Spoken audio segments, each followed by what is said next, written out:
ঢাকা মহানগরীকে ঘিরে থাকা ৬ নদী পরিণত হয়েছে বিষাক্ত তরল বর্জ্যের আধারে। ঝুঁকিতে আশেপাশের পরিবেশ।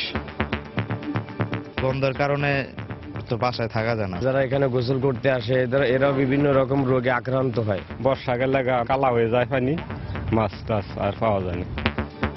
পরিবেশবিদরা দ্রুত ব্যবস্থা নেওয়ার তাগিদ দিলেও টাস্ক ফোর্স এগুচ্ছে ধীর গতিতে।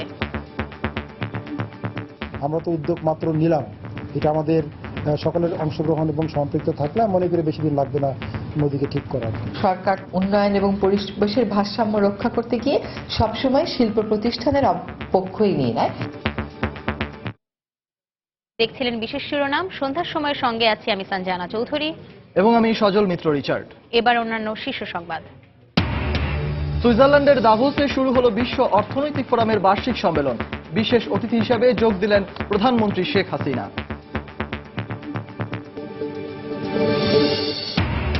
বারবার নোটিশ দিয়েও রাজধানীর ঝুঁকিপূর্ণ মার্কেট থেকে সরানো যাচ্ছে না ব্যবসায়ীদের, বললেন উত্তরের মেয়র। আবাসিক এলাকা থেকে বাণিজ্যিক প্রতিষ্ঠান উচ্ছেদেও নেই অগ্রগতি। রাজধানীর গুলিস্তান থেকে পল্টন পর্যন্ত তৃতীয় দিনের মতো চলছে উচ্ছেদ অভিযান। প্রতিবাদে প্রেস ক্লাবের সামনে হকারদের বিক্ষোভ সমাবেশ, পুনর্বাসনের দাবি। আশঙ্কাজনক হারে বাড়ছে শিশু নির্যাতন। 1 বছরে মারা গেছে অন্তত 1,500 শিশু। অপরাধীদের শাস্তি নিশ্চিত না হওয়াই কারণ, বলছে মানবাধিকার কমিশন। এবং মাঘের শুরুতেই জেঁকে বসেছে তীব্র শীত। শৈত্যপ্রবাহ থাকবে আরো কয়েকদিন। হাসপাতালে বাড়ছে ঠান্ডাজনিত রোগীর সংখ্যা।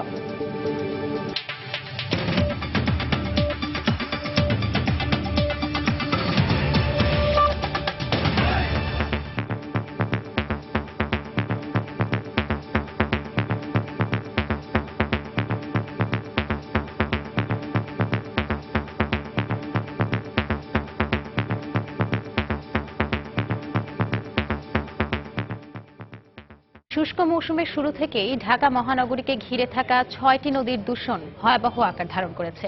নাব্য কমে যাওয়ায় বিষাক্ত তরল বর্জ্যের আধারে পরিণত হয়েছে নদীগুলো, যা বিষিয়ে তুলছে আশেপাশের পরিবেশকে। নদী বাঁচাতে পরিবেশবাদী সংগঠনগুলো দ্রুত কার্যকর পদক্ষেপ নেওয়ার তাগিদ দিলেও সংশ্লিষ্ট টাস্ক ফোর্স এগুচ্ছে দীর্ঘমেয়াদী পরিকল্পনায়। সালাউদ্দিন সুমনের রিপোর্ট।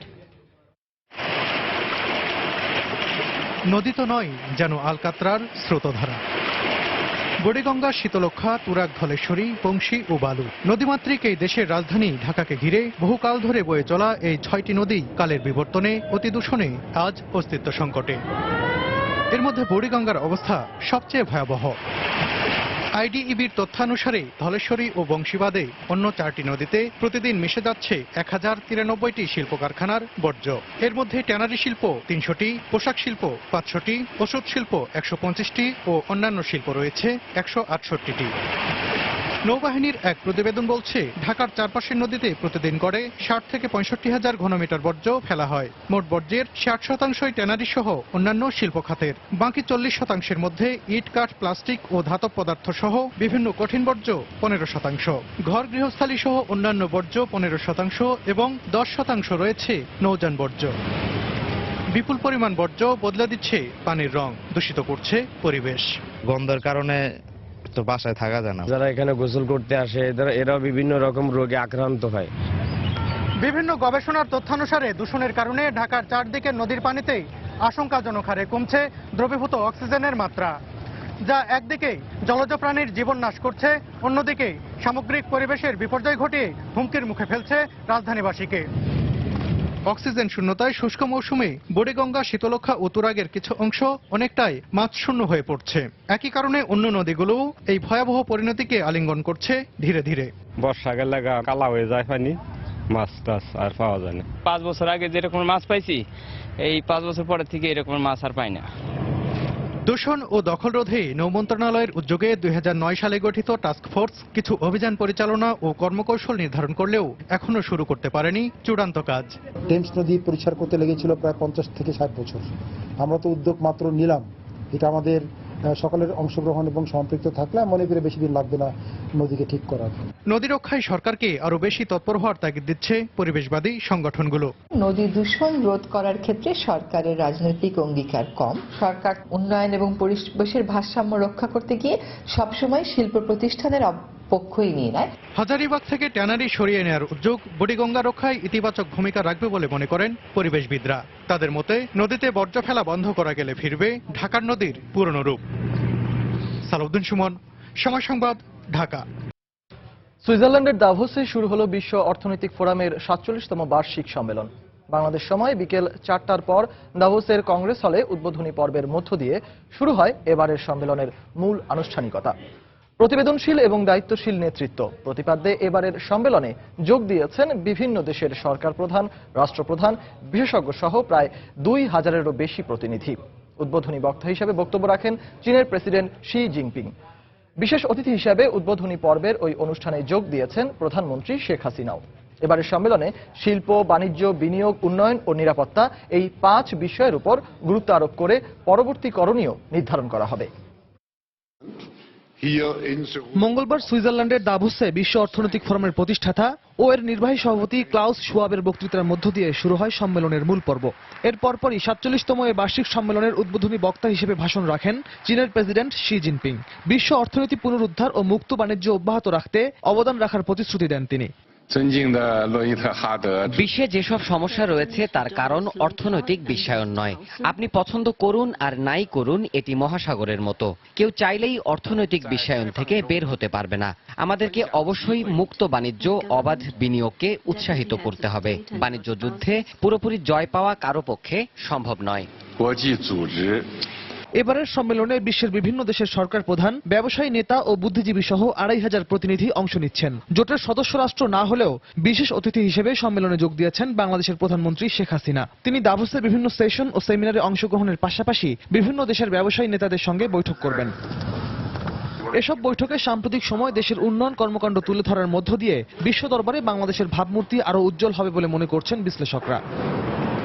এদিকে WEF এর এই কর্মকর্তা জানালেন, বৈশ্বিক সহযোগিতা, বাজার সম্প্রসারণ ও মুক্ত বাণিজ্য বিশ্ব অর্থনীতির প্রধান হাতিয়ার।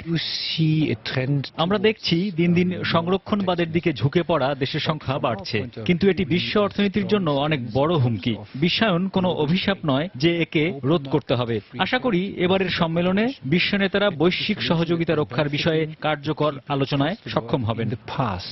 বিশ্ব অর্থনীতির অন্যতম শক্তি যুক্তরাষ্ট্রের পরবর্তী প্রেসিডেন্টের ক্ষমতা গ্রহণের আগ মুহূর্তে ওয়ার্ল্ড ইকোনমিক ফোরামের এবারের সম্মেলনের সবচেয়ে আলোচিত সমালোচিত বিষয় হয়ে দাঁড়িয়েছে ট্রাম্পের সংরক্ষণবাদের দিকে ঝোঁকার পরিকল্পনা। রিয়াদুল ইসলাম, সময় সংবাদ।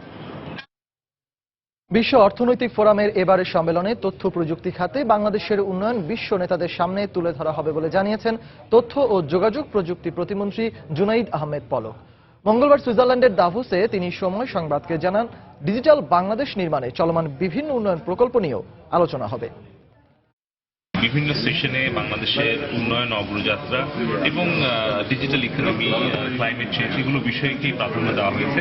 মাননীয় প্রধানমন্ত্রী ওয়ার্ল্ড ইকোনমিক ফোরামের যিনি প্রতিষ্ঠাতা তার সাথে আজকে বৈঠক করবেন। তারপরে ওয়াটার অ্যান্ড ক্লাইমেট চেঞ্জ নিয়ে উনি কথা বলবেন মূল প্লেনারি হলে। ওয়ার্ল্ড ইকোনমিক ফোরামে একদিকে যেরকম আমাদের দেশের উন্নয়নের কথা আমরা তুলে ধরছি, দেশের একটা পজিটিভ ব্র্যান্ডিং হচ্ছে, অপরদিকে কিন্তু একটা বিশাল নেটওয়ার্কিং এর সুযোগ।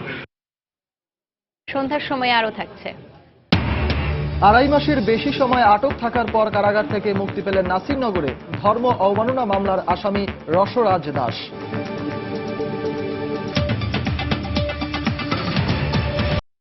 আবাসিক এলাকা থেকে বাণিজ্যিক প্রতিষ্ঠান উচ্ছেদে গতি নেই।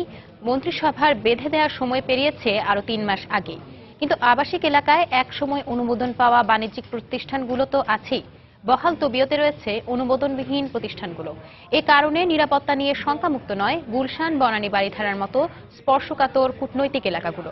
তবে রাজধানী উন্নয়ন কর্তৃপক্ষ রাজুক বলছে তারা পর্যায়ক্রমে উচ্ছেদ কার্যক্রম পরিচালনা করবে। আতিকুর রহমান তমালের রিপোর্ট। স্কুল আছে কিন্তু স্কুলের নাম ফলক নেই। বলছি গুলশান 1-এ 9 নম্বর সড়কের ইসলামিক ইন্টারন্যাশনাল স্কুলের কথা। গুলশানের মতো আবাসিক এলাকার পেটের মধ্যে গড়ে ওঠা এমন স্কুলের সংখ্যা অনেক। সরকারি নিয়ম অনুযায়ী এটি আরো 3 মাস আগেই সরানোর কথা, কিন্তু স্কুলটি রাজুক থেকে কোনো নোটিশ পেয়েছে কিনা কিংবা পেলেও সেক্ষেত্রে তাদের করণীয় কি সেটি জানতে দীর্ঘ সময় দাঁড়িয়ে থেকেও কারো সাক্ষাৎ মেলেনি। একই স্কুলের নারী শাখাটি রয়েছে 20 নম্বর সড়কে, এখানেও নেই নাম ফলক। তবে এখানে অনেক প্রশ্নেরই উত্তর মিলল কর্তব্যরত দারোয়ানের কাছে। নেমপ্লেট ছিল যে এটা কি সরাইছেন নাকি আপনারা, কেন সরাইছেন? এটাও আমাদের সিটি কর্পোরেশন সরাতে বলতে আমরা সরাই দিই। অন্যান্য প্রতিষ্ঠান সরাই বলেছে অনেকে, তারা এখন কি করতেছে যে কারো বলছে। আপনারা স্যাররা কি বলতেছে সরাবে স্কুল নাকি? সারানোর কোনো আমাদের পরিকল্পনা নাই। সরেজমিন ঘুরে দেখা গেছে গুলশান বনানীর মূল সড়ক তো বটেই, অলিগলিতে রয়েছে অসংখ্য বাণিজ্যিক প্রতিষ্ঠান। এমনকি অনেক বাসাবাড়ির নিচেই গড়ে তোলা হয়েছে খাবারের দোকান, বিউটি পার্লার, ছোট মার্কেট। আবাসিক এলাকাতে রয়েছে গার্মেন্টসও। খোদ পুলিশ কর্মকর্তা বলছেন, এত সব বাণিজ্যিক প্রতিষ্ঠানের কারণে যে পরিমাণ মানুষ প্রতিদিন এসব এলাকায় যাওয়া আসা করেন তাতে নিরাপত্তা দেওয়া কঠিন হয়ে পড়ে। প্রত্যেকটা লোককে আমাদের চেকপোস্টের আওতায় নিয়ে আসা সেটা খুব ডিফিকাল্ট।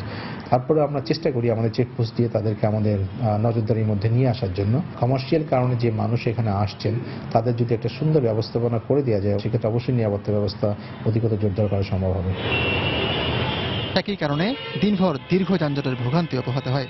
কোর্টের থেকে স্টে অর্ডার এনে আজকে না কালকে, এটা না, মানে এখন থেকেই আর কি, মানে কালকে থেকে এগুলো বন্ধ করা উচিত। সমস্যার কথা স্বীকার করে রাজুক বলছে তারা পর্যায়ক্রমে এসব প্রতিষ্ঠান উচ্ছেদে নামবে। স্থানীয় সরকার বিভাগের সচিবের সভাপতি একটা কমিটি আছে, আবাসিকের মধ্যে বাণিজ্যিক কার্যক্রম করা হয়েছে, আমরা সেগুলো উচ্ছেদ করছি। এটি আমাদের একটি চলমান প্রক্রিয়া, এটি অব্যাহত আছে, এটি থাকবে। তবে স্পর্শকাতর এসব এলাকায় কি পরিমাণ বাণিজ্যিক প্রতিষ্ঠান আছে তার সঠিক কোনো হিসেব নেই। গুলশান বনানী বাড়িঘরের মতো কূটনৈতিক এলাকাগুলোর নিরাপত্তা নিশ্চিত করা খুবই জরুরি, কারণ এর সঙ্গে দেশের ভাবমূর্তি জড়িত। আর সেটি করতে গিয়ে যদি অনুমোদনহীন বাণিজ্যিক প্রতিষ্ঠানগুলো উচ্ছেদ করতে হয়, তবে সেক্ষেত্রে ধিমে তালে চলার কোনো সুযোগই নেই, এমনটাই মনে করেন সাধারণ মানুষেরা। আতিকুর রহমান কামাল, সময় সংবাদ, ঢাকা। এদিকে বুয়েটের পরামর্শের ভিত্তিতে সতর্কীকরণ বিজ্ঞপ্তি ও বারবার নোটিশ দেওয়ার পরেও ঝুঁকিপূর্ণ মার্কেট থেকে ব্যবসায়ীদের সরানো যাচ্ছে না বলে অভিযোগ করেছেন ঢাকা উত্তর সিটি কর্পোরেশনের মেয়র আনিসুল হক। বিকেলে রাজধানীর গুলশান সেন্টারে সংবাদ সম্মেলনে তিনি এ অভিযোগ করেন। এ সময় ঢাকা উত্তরে ঝুঁকিপূর্ণ ভবন ও মার্কেটের সমস্যা সমাধানে মালিক ও ব্যবসায়ীদের সঙ্গে আলোচনা করা হবে বলেও জানান তিনি। রিয়েলিটি হলো যে কিছু বিল্ডিং 50 বছর আগে বানানো হয়েছে, সেগুলোতে আমাদের ব্যবসায়ী বন্ধুরা আছেন, ওনারাও জানেন এটা রিস্কি, আমরাও ওনাদেরকে নোটিশ দিয়েছি এটা রিস্কি। বুয়েটের কথার পরে 1 নাম্বার মার্কেটে গত 3 মাস প্রত্যেক দিন আমাদের প্রতিনিধি যেতেন। এরপরে কি করবেন বলেন? কেস করে আমাদের আটকে রেখেছেন। অবিলম্বে হকারদের উচ্ছেদ বন্ধ করে স্থায়ী পুনর্বাসনের দাবিতে বিক্ষোভ সমাবেশ করেছে হকার্স সমন্বয় পরিষদ। এদিকে আজও গুলিস্তান থেকে মতিঝিল পর্যন্ত হকার উচ্ছেদ অভিযান চালিয়েছে ঢাকা দক্ষিণ সিটি কর্পোরেশন। তৃতীয় দিনের মতো চলা এই অভিযানে অংশ নেয় বিপুল সংখ্যক আইনশৃঙ্খলা বাহিনীর সদস্য। দুপুর 1টায় গুলিস্তানের গোলাপশাহ মাজার থেকে অভিযান শুরু হয়ে শেষ হয় মতিঝিলে গিয়ে। এ সময় বুলডোজার দিয়ে রাস্তার ওপরের এবং ফুটপাথের অবৈধ দোকান ভেঙে ফেলা হয়। সিটি কর্পোরেশন নির্বাহী ম্যাজিস্ট্রেট নাজবুস শোয়েব জানান, যতদিন ফুটপাত হকার মুক্ত না হবে ততদিন পর্যন্ত অভিযান চলবে। অন্যদিকে হকার উচ্ছেদ অভিযানের নিন্দা জানিয়ে সকালে জাতীয় প্রেস ক্লাবের সামনে বিক্ষোভ সমাবেশ করে হকার্স সমন্বয় পরিষদ। রাজধানীর বিভিন্ন প্রান্ত থেকে হকাররা এ সমাবেশে যোগ দেন। এ সময় রাজধানীতে কয়েক লাখ পরিবার ফুটপাতে ব্যবসা করে সংসার চালায় বলে দাবি করেন হকার্স নেতারা। পুনর্বাসন না করে হকারদের উচ্ছেদ করা এবং প্রধানমন্ত্রীর দেয়া হকার পুনর্বাসনের নির্দেশনা পালন করা হচ্ছে না বলে অভিযোগ করেন তারা।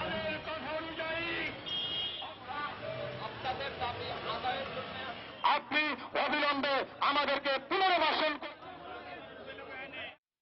তার কাছে দাবি রাখতে চাই যে তিনি যেন এই হকারদের উপরে এই রোলার এস্টিমেট চালাবেন না। অবিলম্বে পুনর্বাসনের নীতিমালা প্রণয়ন করে প্রধানমন্ত্রীর নির্দেশ অনুযায়ী প্রয়োজনীয় কার্যক্রম গ্রহণ করতে হবে। গোলাপশাহ বাজার থেকে শুরু করেছি ফুলবাড়িয়া বাস স্ট্যান্ড এবং এরপরে আহাদ বক্স, এরপর বঙ্গবন্ধু স্কোয়ার, এরপরে আমরা জিপি হয়ে আমরা মতিঝিল পর্যন্ত আমাদের কার্যক্রম পরিচালনা করছি। পথচারীদের জন্য আমরা নির্বিঘ্নে চলাচল নিশ্চিত করতে না পারছি ততদিন এই কার্যক্রম চলবে। নারায়ণগঞ্জের 7 খুন মামলা দ্রুত নিষ্পত্তি হওয়ার বিচার বিভাগের প্রতি জনগণের আস্থা বেড়েছে বলে মন্তব্য করেছেন প্রধান বিচারপতি এস.কে. সিনহা। দায়মুক্তির মনোভাব নিয়ে কতিপয় র্যাব কর্মকর্তার রোমহর্ষক এই হত্যাকাণ্ড গোটা জাতিকে স্তম্ভিত করেছে বলে মন্তব্য করেন প্রধান বিচারপতি। প্রধান বিচারপতির দায়িত্ব নেয়ার 2 বছর পূর্তিতে এক বাণীতে এ মন্তব্য করেন প্রধান বিচারপতি এস.কে. সিনহা। বিচার বিভাগ রাষ্ট্রের অন্য বিভাগের উপর কোনো ধরনের হস্তক্ষেপ করে না উল্লেখ করে বাণীতে প্রধান বিচারপতি বলেন, প্রত্যেক বিভাগকে সংবিধান এবং আইন অনুযায়ী চলতে হবে। মামলা জটকে বিচার বিভাগের বড় চ্যালেঞ্জ মন্তব্য করে দায়িত্ব নেবার পর মামলা নিষ্পত্তির হার 14% বেড়েছে বলেও জানান তিনি।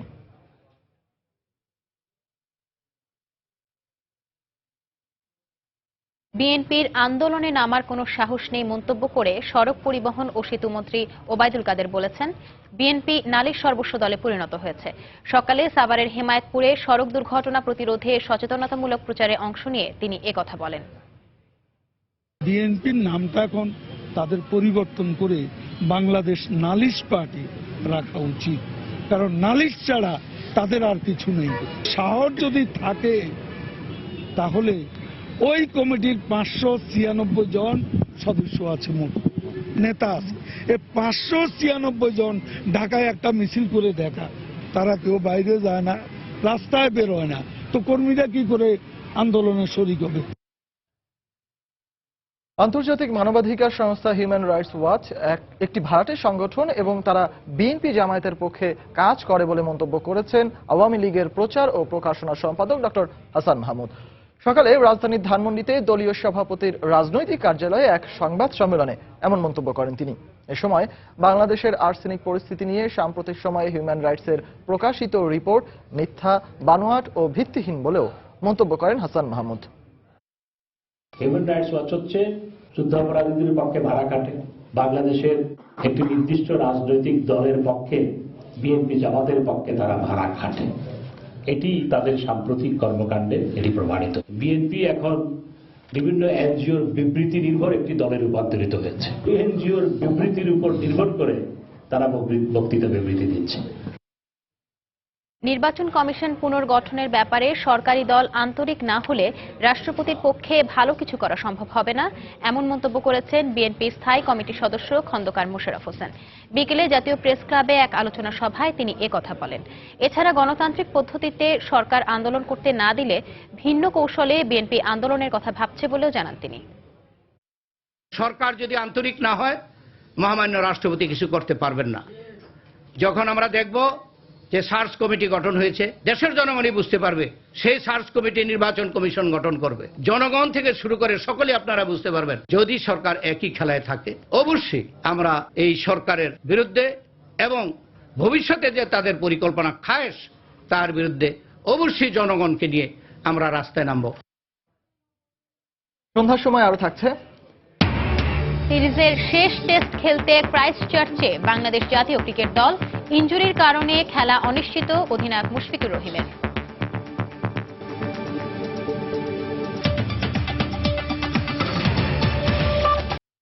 2016 সালে দেশে সহিংসতা ও নির্যাতনের শিকার হয়ে 1441 শিশুর অপমৃত্যু ঘটেছে। পাশাপাশি যৌন নির্যাতনের শিকার হয়েছে 686 জন শিশু। দেশে 2016 সালের শিশু নির্যাতনের পরিস্থিতি নিয়ে বাংলাদেশ শিশু অধিকার ফোরামের প্রতিবেদনে এমনই ভয়াবহ পরিসংখ্যান বেরিয়ে এসেছে। সংগঠনটির মতে সবচেয়ে আশঙ্কাজনকভাবে বেড়েছে বাবা মায়ের হাতে শিশু হত্যা। মানবাধিকার কমিশনের চেয়ারম্যান জানিয়েছেন, অপরাধীদের শাস্তি নিশ্চিত না হওয়ার কারণেই এসব নির্যাতন বন্ধ হচ্ছে না। ঈদে বাড়ি যাওয়ার আবদার করায় গত সেপ্টেম্বরে গাজীপুরে এক দম্পতি নির্মম নির্যাতন চালায় 9 বছরের গৃহকর্মী জান্নাতের উপর। গরম খুন্তির মাধ্যমে ছেঁকা দিয়ে ক্ষতবিক্ষত করা হয় শিশুটির ছোট্ট শরীর। দেশে প্রতি মুহূর্তে বিভিন্নভাবে নির্যাতনের শিকার হচ্ছে মোট জনসংখ্যার 45% এসব শিশুরা। পরিবারের অন্য সদস্যদের উপর আক্রোশ বা ছোটখাটো অপরাধের দায়ে খুনও করা হচ্ছে তাদের, যা বেড়ে যাচ্ছে আশঙ্কাজনক হারে। বাংলাদেশ শিশু অধিকার ফোরামের মতে 2016 সালে এ ধরনের নির্যাতনের শিকার হয়েছে 3589 জন শিশু, যেখানে মারা গেছে প্রায় 1500 কোমলমতি শিশু। 2016 সালে 1441 জন শিশু অপমৃত্যুর শিকার হয়েছে এবং 686টি শিশু যৌন নির্যাতনের শিকার হয়েছে।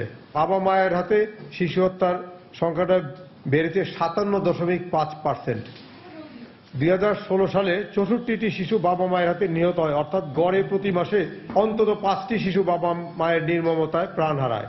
9টি অজ্ঞাত পরিচয় নবজাতক কুড়িয়ে পাওয়া গিয়েছে, যাদের জন্মের পরেই রাস্তা বা ডাস্টবিন বা ঝোপে ফেলে দেওয়া হয়েছিল।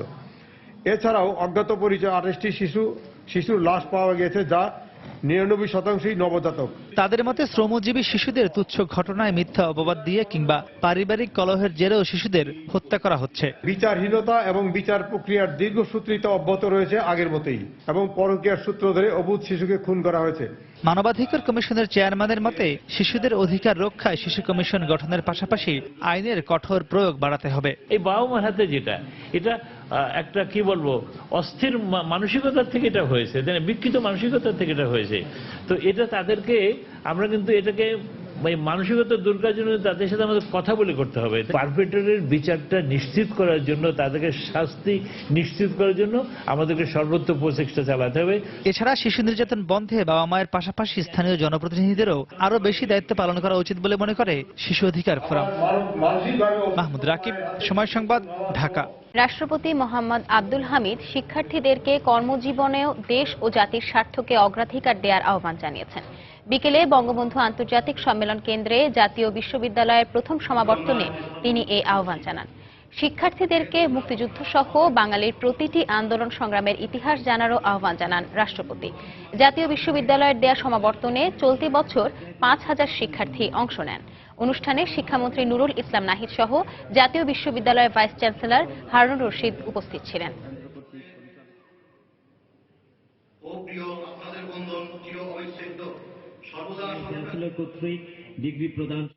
প্রিয় স্নাতক বৃন্দ, তোমরা আজ গ্রাজুয়েট, দেশের উচ্চতর মানব সম্পদ। আজকের এই সমাবর্তন তোমাদের যেমন আনুষ্ঠানিকভাবে স্বীকৃতি দিচ্ছে, তেমনি তোমাদের উপর দায়িত্ব অর্পণ করছে। সেই দায়িত্ব পরিবার, সমাজ ও রাষ্ট্রের প্রতি। মনে রাখতে হবে, তোমাদের এই পর্যায়ে নিয়ে আসতে সমাজ ও রাষ্ট্র সহ দেশের খেটে খাওয়া মানুষের অবদান রয়েছে। কর্মের জন্য তোমরা পৃথিবীর যে কোনো প্রান্তে থাকো না কেন, এই দেশ ও এ দেশের মানুষকে ভুলবে না। তোমরা কর্মজীবনে সফল হও, সার্থক হও, এই কামনা করি। আড়াই মাসের বেশি সময় আটক থাকার পর কারাগার থেকে মুক্তি পেলেন ব্রাহ্মণবাড়িয়ার নাসিরনগরে ধর্ম অবমাননা মামলার আসামি রসরাজ দাস। দুপুরে জেলা কারাগার থেকে তাকে মুক্তি দেওয়া হয়। এ সময় তার স্বজনরা উপস্থিত ছিলেন। মুক্তি পাওয়ার পর রসরাজ দাস জানান, ফেসবুকে ধর্ম অবমাননাকর কোনো পোস্ট তিনি দেননি। চাচাতো ভাইকে একটি ফেসবুক আইডি খুলে দেওয়ার জন্য বলেছিলেন তিনি। এর চেয়ে বেশি কিছু জানেন না রসরাজ। স্বজনরা জানান, গত বছরের 29 অক্টোবর ফেসবুকে ধর্ম অবমাননার অভিযোগে নাসিরনগর উপজেলার হরিপুর গ্রামের জেলে রসরাজ দাসকে মারধর করে পুলিশে সোপর্দ করে এলাকাবাসী। পরের দিন 30 অক্টোবর নাসিরনগর থানায় তথ্য প্রযুক্তি আইনে একটি মামলায় গ্রেফতার দেখিয়ে তাকে কারাগারে পাঠানো হয়।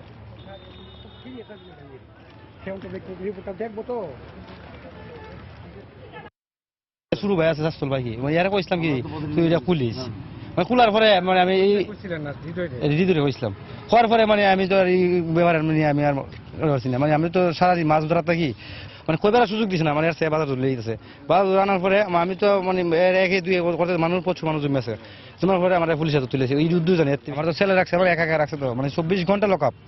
এরা তো সারাদিন আড়াআড়ি করছে, আমি তো 24 ঘন্টা লক আপ আমি একটা রুমের ভিতরে না আমার আলাদা রাখছে। স্যার কইছে তোর তো কি মারে উড়ে এলে তোর মেরে নিয়ে তো রাখছি রে। বাইকনা খুব হাজতে কষ্ট বুক করছে, বাইকনাও বলছে আমার কাছেও কষ্ট লাগছে। তাই পরিপ্রেক্ষিতে আজকে বাইকনাকে নিয়ে বাইকটার মা বাবার কাছে নিয়ে যাব। সুনামগঞ্জে জলমহাল দখলকে কেন্দ্র করে দুপক্ষের সংঘর্ষে 3 জন নিহত হয়েছেন। এই ঘটনায় আহত হয়েছেন আরো 8 জন। দুপুরে দিরাই উপজেলার কুলঞ্জ এলাকায় এ সংঘর্ষ হয়। পুলিশ ও এলাকাবাসী জানায়, জালিয়া নদীর জলমহাল দখলকে কেন্দ্র করে দীর্ঘদিন ধরে ধনঞ্জয় ও একরাম হোসেনের মধ্যে বিরোধ চলে আসছিল। এরই জের ধরে উভয় পক্ষের লোকজন দেশীয় অস্ত্রশস্ত্র নিয়ে সংঘর্ষে জড়িয়ে পড়ে। এতে তাজুল ইসলাম নামে একজন ঘটনাস্থলে নিহত হন। এ ঘটনায় আহত 8 জনকে উদ্ধার করে সুনামগঞ্জ সদর হাসপাতালে এবং 2 জনকে সিলেট ওসমানী মেডিকেল কলেজ হাসপাতালে পাঠানো হয়। সেখানে শাহরুল ও উজ্জ্বল নামে 2 জন চিকিৎসাধীন অবস্থায় মারা যান। টানা মৃদু শৈত্যপ্রবাহে উত্তরাঞ্চল সহ দেশের বিভিন্ন জেলায় জেঁকে বসেছে শীত।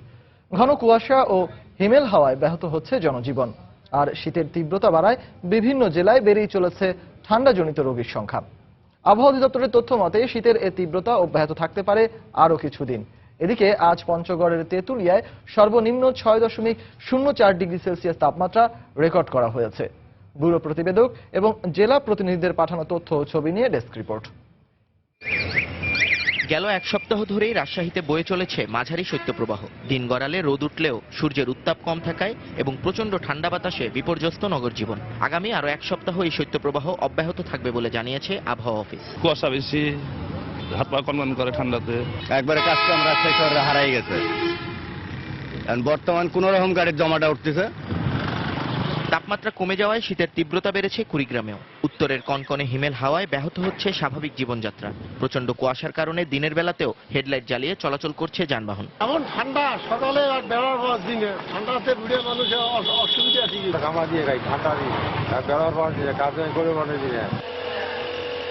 মাঘের শুরুতেই ঝালকাঠিতে দেখা দিয়েছে ঠান্ডাজনিত রোগ। জ্বর, কাশি ও নিউমোনিয়া সহ নানা রোগে আক্রান্ত হয়ে সদর হাসপাতালে ভর্তি হয়েছেন অনেকেই। নারী ও শিশু ওয়ার্ডে বেড়েছে রোগীর সংখ্যা। ঠান্ডা লাগিয়ে অ্যাজমার সমস্যা হয়েছে। ভর্তি হওয়ার সাথে সাথে ওইখানে ইমার্জেন্সি থেকে যে ডাক্তার চিকিৎসা দিচ্ছে সেই চিকিৎসা এখন পর্যন্ত চলতেছে। তীব্র শীতের কারণে ঝালকাঠি এই জেলা আমাদের হসপিটালে অ্যাজমা, সিওপিডি, ব্রঙ্কিওলাইটিস, শিশুদের এবং বড়দের উভয় রোগীর সংখ্যা কিছুটা বেড়েছে। একই অবস্থা উত্তরের জেলা লালমনিরহাটেও। উপজেলা স্বাস্থ্য কমপ্লেক্সে প্রতিদিনই বাড়ছে ঠান্ডাজনিত রোগী। তাদের সেবা দিতে হিমশিম খেতে হচ্ছে চিকিৎসকদের। এছাড়া ঠাকুরগাঁও, চুয়াডাঙ্গা ও সিরাজগঞ্জ সহ বেশ কয়েকটি জেলায় শীতের তীব্রতা বাড়ায় দুর্ভোগে পড়েছেন খেটে খাওয়া মানুষ। নিয়ন মোহাইমিন, সময় সংবাদ। বন্ধুপ্রতিম দেশ হিসেবে বাংলাদেশি পাটজাত পণ্যের ওপর ভারতের অ্যান্টি ডাম্পিং শুল্ক আরোপ করা ঠিক হয়নি, এমন মন্তব্য করে বাণিজ্য মন্ত্রী তোফায়েল আহমেদ বলেছেন, আলোচনার মাধ্যমে বিষয়টি সুরাহা করতে চায় বাংলাদেশ। বিকেলে সচিবালয়ে ঢাকা চেম্বার অব কমার্সে নবনির্বাচিত পরিচালনা পর্ষদের সঙ্গে এক বৈঠকে বাণিজ্যমন্ত্রী কথা বলেন। বাণিজ্যমন্ত্রী আরও বলেন, রফতানি ও বাণিজ্য বাড়াতে অর্থ ও বাণিজ্য মন্ত্রণালয় সহ সবগুলো চেম্বারের প্রতিনিধিদের সমন্বয়ে একটি টাস্ক ফোর্স গঠন করা হবে। তাদের এক্সপোর্ট প্রায় $6 বিলিয়ন মতো, আর আমাদের এক্সপোর্ট আমরা এখনো $1 বিলিয়ন পৌঁছতে পারি নাই। সেইখানে আমাদের একটা পাট পণ্য রপ্তানি হয়, সেইটার উপরে এন্টি ডাম্পিং করা ঠিক নেই। এটা আমরা অনেকবার টিম পাঠিয়েছি, আমরা আরো পাঠাবো। বাংলাদেশে তো তারা অনেক পণ্য রপ্তানি করে, আমরা যদি আবার এন্টি ডাম্পিং আরোপ করি তাহলে এটা বন্ধুত্বপূর্ণ সম্পর্ক তো হলো না। আমরা তাকে রেসে যেতে চাই না। সেই জন্য এই এন্টি ডাম্পিং ব্যাপারটা নিয়ে আমি নিজে যাচ্ছি বিশাখাপট্টনম এই 26 তারিখে। ওখানে পার্টনারশিপ সামিট আছে, আমি এটা সেখানেও তুলে ধরবো।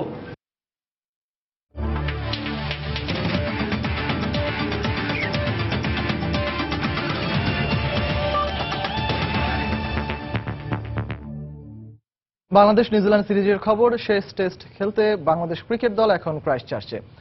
প্রথম টেস্ট হারায় হতাশ পুরো দল। বরাবরের মতো এবারের ভুল থেকে শিক্ষা নেওয়ার প্রত্যয় টাইগারদের। টিম ম্যানেজমেন্ট সূত্রের খবর, শেষ টেস্ট নাও খেলতে পারেন অধিনায়ক মুশফিকুর রহিম। নিউজিল্যান্ড থেকে মুস্তাফিজুল হক আকাশের ক্যামেরায় বিস্তারিত জানাচ্ছেন হুমায়ুন কবির রোজ। এক মাস আগে যে ক্রাইস্টচার্চে নিউজিল্যান্ড মিশন শুরু করেছিল বাংলাদেশ, সেই ক্রাইস্টচার্চে মিশন শেষ করবে। শুরুতে নির্ভর ছিল টাইগাররা, আর এখন টানা হারে শেষটায় মানসিক চাপে ভারী পুরো দল। ওয়েলিংটন টেস্টের হার এখনো দগদগে সবার চোখে মুখে। তাই সকাল সকাল ক্রাইস্টচার্চের বিমান ধরার আগে সাকিব তামিমদের চেহারায় ফুটে উঠল রাজ্যের হতাশার গল্প। অবশ্যই খারাপ লাগছে, কারণ আমিও যদি একটু ফিট থাকতাম হয়তো বা আর একটু ভালো হইতো, টিমের জন্য ভালো হইতো। একটু ভালো ব্যাটিং করতে পারলে আমি আর তামিম ওই দিনটা লাস্ট 4th দিনটা পার করে দিতে পারলে হয়তো বা টিমের এই পরিস্থিতি হইতো না। টেস্ট ইতিহাসে এত রান করেও বিশ্বের কোনো দল হারের নজির ছিল না, কিন্তু তাই হয়েছে ওয়েলিংটন টেস্টে। কারণ দারুণ ব্যাটিং এর পর ওই ব্যাটসম্যানরাই ডুবিয়েছেন হতাশার সাগরে। ভুল ছিল অনেক, মানছেন তারা। তার মাঝে মুশফিকের না খেলার সম্ভাবনা আরো কষ্ট দিচ্ছে সবাইকে। লাস্ট টেস্টটা 4টা দিনে আমাদের ভালো খেলেছি। একটা ম্যাচ একটা দিনে আসলে আমরা মিস্টেকের কারণে আমরা ম্যাচটা হেরে গেছি। তাও মনে হয় যে আমাদের ব্যাটসম্যানরা সবাই ভালো ফর্মে আছে, বোলাররাও ভালো করতেছে আশা করি। তো এখানে ক্রাইস্টচার্চের উইকেট হয়তো ডিফারেন্ট হবে। তবে অনেক না পাওয়ার বেদনার মাঝেও আছে ওয়েলিংটন টেস্টে অনেক প্রাপ্তি, সেই থেকে প্রেরণা খুঁজছে বাংলাদেশ দল। টিমে সবাই ভালো আছে, সবাই পারফর্ম করতেছে এবং সবাই চেষ্টা করতেছে টিমকে মানে আমরা ম্যাচ উইন করা। আসলে কোনো না কোনোভাবে আমরা মিস্টেক করতেছি, যার জন্য হয়তো বা ওই জিনিসটা ক্লিক হচ্ছে না। আমরা বেটার ক্রিকেট খেলার চেষ্টা করতেছি, ইনশাআল্লাহ আমাদের ভালো কিছু হবে।